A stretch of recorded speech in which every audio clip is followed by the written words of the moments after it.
नमस्कार दोस्तों। आज हम लोग सीखेंगे किस तरह से हिंदी वाले वाक्य को इंग्लिश में कैसे बदलते हैं। तो आज से हम लोग छोटे छोटे सेंटेंस हिंदी वाले को इंग्लिश में बनाना सीखेंगे।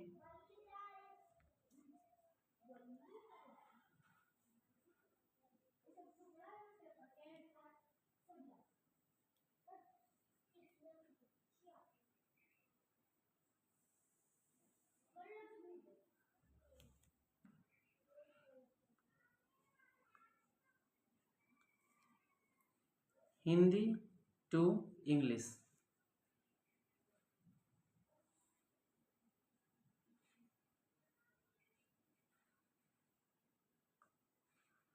यह मेरा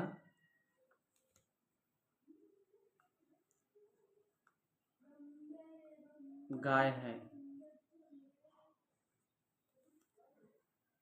इसको इंग्लिश में हम चेंज करेंगे। This is my cow. This is my cow.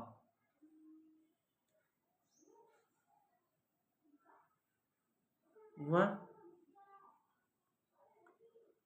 पागल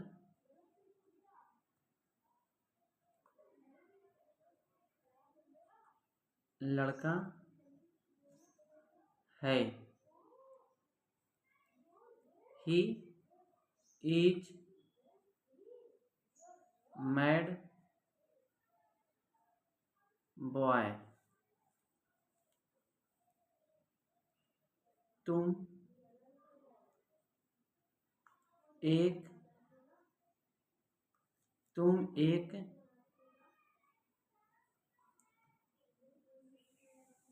लड़का हो। You are a boy. आप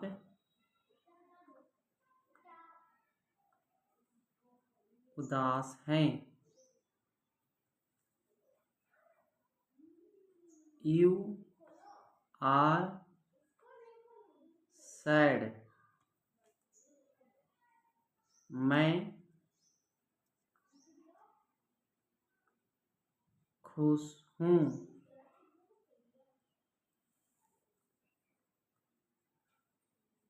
आई एम हैप्पी। इस तरह से हम हिंदी को इंग्लिश में आसानी तरह से कन्वर्ट कर सकते हैं दोस्तों। सबसे पहले आप लोग को ये जानना जरूरी है सेंटेंस को वाक्य को बनाने से पहले कि सब्जेक्ट जो होता है हमारा कर्ता, और इसमें हमने यूज किया है इज एम आर का। इज का हिंदी होता है एम का हिंदी होता है हूँ, और आर का हिंदी होता है हो। तो किस सब्जेक्ट के साथ इज एम आर का प्रयोग होगा ये जानना बहुत ही जरूरी है।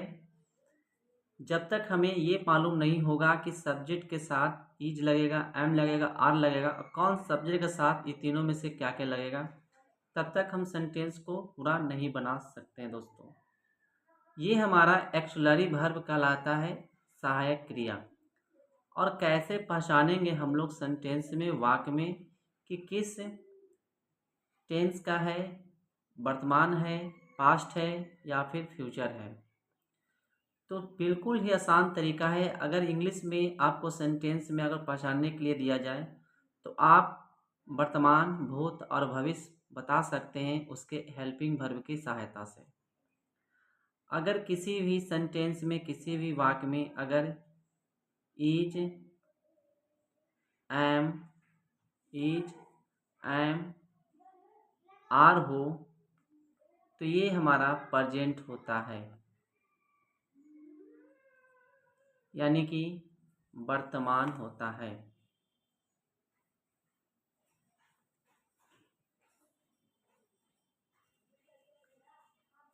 यही जब हमारा वाच,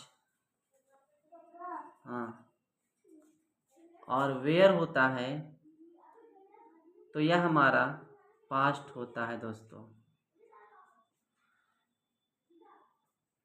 क्लियर है? जब यही हमारा शैल और विल होता है तो यह हमारा फ्यूचर होता है, यानी कि भविष्य होता है। हिंदी में जानेंगे, इसमें है, हो, हूँ। इसमें था, थी, थे। इसमें गा, गे, गी।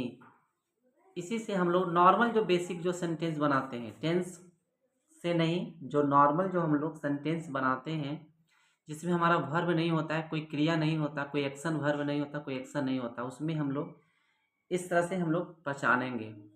अब बात है कि किसमें क्या लगेगा, तो सबसे पहले आप देख लीजिए, आई के साथ हम लोग एम का प्रयोग करते हैं।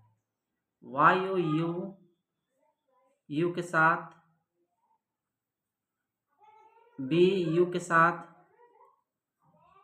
दे के साथ, इट्स के साथ, या फिर किसी पुल्ड्रन नाम के साथ, इन सभी के साथ हम लोग आर का प्रयोग करते हैं। ही के साथ ही, सी, इट, या वन नाउन के साथ इज का प्रयोग करते हैं। क्लियर है? बात अगर हम करें वाज वेयर का, तो आई के साथ हम लोग वाज का प्रयोग करेंगे, इन सभी के साथ हम लोग वेयर का प्रयोग करेंगे, इनके साथ हम लोग वाज का प्रयोग करेंगे। बात अगर सैलविल में हो तो इनके साथ हम लोग आई के साथ सैल का प्रयोग करेंगे, बी के साथ सैल का प्रयोग करेंगे, और इनके साथ हम लोग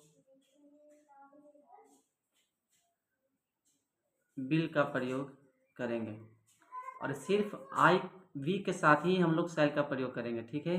बाकी जो यू, दे, इट्स, नेम के साथ हम लोग बिल का प्रयोग करेंगे। याद रखिएगा, इन सभी के साथ हमको बिल का प्रयोग करना है, सिर्फ आई के साथ ही हमको सेल का प्रयोग करना है। इस तरह से सेंटेंस आप बनाने लगेंगे और आपको समझने में भी आसानी होगा। जैसे कि यहाँ पर आप देख सकते हैं कि किसके साथ इज, आर और एम का प्रयोग हमने किया है।